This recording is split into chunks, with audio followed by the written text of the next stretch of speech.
Certainly, the Jewish community was not exempt from the conflicts that marked the history of the Soviet Union and the socialist camp overall. Let's first focus on the situation created in Eastern Europe with the end of World War II and Israel's establishment. We have seen the strong presence of Jews in the state apparatus and the government. Aside from the composition of the institutions, it's necessary to have in mind the sense of gratitude shown by Jews, for example in Hungary, because, an authoritative witness states, "It was the Soviet soldiers who freed us from certain death and no anyone else." 731 However, the honeymoon that appeared to last for some time proved to be short-lived. The conflict doesn't take long in manifesting itself, for the Jews who had returned to Hungary, and who had been able to escape the genocidal program of the Third Reich and its henchmen, should they to commit to the reconstruction of a destroyed country, or emigrate to the Jewish state that was taking shape in the Middle East. Initially, the supporters of that second option operate undisturbed. Zionist staff led the Hungarian branch of the American Jewish Joint Committee that in the post-war period donated enormous sums of money to the reconstruction of Jewish communities. That was the most important economic lifeline for the survivors. A Zionist supporter, Dr. Fabian Herkovitz, became the rabbi of the most prestigious synagogue in Budapest, on Dohany Street, and there every week he offered speeches in favor of emigration to Israel. It was said that the Zionists made use of a more extensive and effective organization than that of the Hungarian communists. It's calculated that nearly a fifth of the Jewish population picked the path of emigration. 732 That mass emigration, an authentic brain drain especially in qualitative terms, that deprived the country of the personnel it desperately needed to recover from the ruins of war, could not be ignored by the government and the party. The communists in 1948 not only blocked the exodus of Jews, but were also able to assert their very hegemony within the Jewish world. The Zionist leader Ariardi recalls, "For us it was very difficult to convince people to relocate to Palestine. Especially the oldest, who feared starting a whole new life, with a new language. The regime, for its part, offered them political positions that Jews had never had before. They could become judges, officials, and the government. The communist movement was very weak and needed a lot of personnel. How could Jews resist the temptation?" 733 As one can see, it makes no sense to speak of anti-Semitism. Not only are there no vestiges of negative discrimination at the expense of Jews, but they eventually enjoy preferential treatment when they decide to stay in Hungary.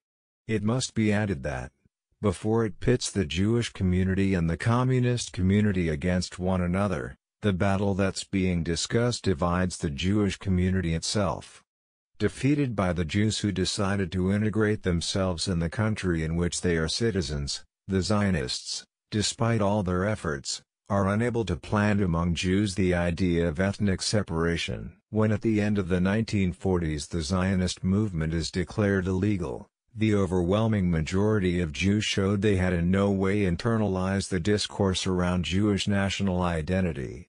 The idea that the Jewish community should define itself as a national minority was the last thing that passed through the minds of Jews, who once again orient themselves toward seeking a new level of assimilation. 734 A similar crisis is witnessed in the Soviet Union, and in this case as well the conflict ends up taking place within the Jewish community. It's Ilya Ehrenberg, a writer of Jewish origin, who warns against the danger posed by Zionism, blamed for impeding the reconstruction of a country devastated and martyred by the Nazi army, and reopening the Jewish question already happily resolved in the Soviet Union. In Pravda's columns from September 21, 1948, 735 The position taken against Zionism is linked to the condemnation of antisemitism, crucially described, according to the words of Stalin, as the expression of racial chauvinism and cannibalism. 736 The conversation that takes place in Moscow in 1948 between Golda Meir and Ilya Ehrenberg is remarkable. The former expresses her displeasure over assimilated Jews, the latter responds angrily, "You're a servant of the United States." 737 In speaking with another interlocutor, the Soviet writer states, quote, "The state of Israel must understand that in this country the Jewish question no longer exists, that the Jews of the USSR must be left in peace, and that all attempts to induce them to Zionism and to repatriation must stop. It will be met with resistance not only by the authorities, but by Jews themselves." 738 unquote. It's beyond any doubt, the colossal brain drain that approached would open another point of contention in addition to the Cold War, especially for the fact that to achieve their objective, Israeli diplomatic representatives in Moscow went behind the backs of Soviet authorities and established direct contact with the Soviet Jewish community. 739 In any case, the point of contention had become more serious to the degree that Israel aligned more clearly with the West. Numerous and valued Soviet scientists of Jewish origin were encouraged by Zionist propaganda to emigrate and join a bloc committed to crushing the country that made possible their emancipation and social promotion. However, despite the growing fiction, authoritative representatives from the USSR had repeatedly guaranteed Soviet support to Israel, but they had made it dependent on the neutrality of the Israeli government within the confrontation between the West and the East. 740 Nevertheless, the last of Moscow's illusions quickly vanish. The rupture with the Jewish state is also a frontal clash with Zionist circles still very active in the socialist camp and which would be ruthlessly repressed. In Czechoslovakia, Slansky is imprisoned and sentenced to death because, according to the testimony of his daughter, he had favored emigration to Israel. 741 In Romania, Anna Pauker had better luck, she gets off with a few months in prison. However, we are faced with a similar situation. For some time Zionism had been an ideology condemned by the regime, but this hadn't impeded the flow of Romanian Jews to Israel until the expulsion of Pauker in 1952. Who had discreetly kept open the path to the Promised Land. Thanks to her, no less than 100,000 Jews left Romania to settle down in Israel. 742 It's then understandable Stalin's growing distrust, to whom is attributed the statement according to which every Jew that is a nationalist is an agent of American espionage. 743 The change that happened in the behavior of Jewish communities in Eastern Europe must have made many communists recall the betrayal the German Social Democratic Party was criticized for at the start of World War I. Must we read the conflict that breaks out as Stalin's war against the Jews? That's what's suggested in the very title of a book dedicated to the subject by a Jerusalem Post journalist. But will this reading be truly more convincing than that given by Stalin, who denounced the war by Zionists against the Soviet Union and the socialist camp? One historian, despite being determined to reduce Bolshevism and communism to a criminal phenomenon, recognizes that in the Soviet Union anti-Semitism as such was never an official doctrine, that the open persecution of Jews as Jews was prohibited and that there hadn't been any reference to racial theory. 744 Then what sense is there in comparing Stalin with Hitler? The historian just cited adds that the first had hoped to use Israel against the West and had continued to accuse the West of anti-Semitism.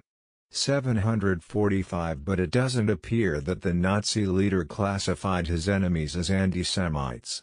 Conquest works off the assumption that the accusations of anti-Semitism made by Stalin about the West are totally ridiculous, but he doesn't even raise the question of the validity of Western accusations of anti-Semitism directed at Stalin. In the end, Why should it be instrumentalized by only one side? And why the country that had been described by Hitler as the incarnation of the Judeo-Bolshevik plot and the definitive confirmation of the validity and seriousness of the conspiracy revealed by the publication of the Protocols of the Elders of Zion? In any case, numerous and prominent Israelis didn't believe in the myth of Stalin's war against the Jews. At the news of the Soviet leader's death, they mourn him and pay tribute to him as the sun that has set. However, Israel's victory in the Six-Day War and the worsening of the Palestinian tragedy further widens that gap that in Eastern Europe divides communist authorities from the Jewish community and the pro-Israeli and pro-Western circles that are organized with it. But must we speak of anti-Semitism?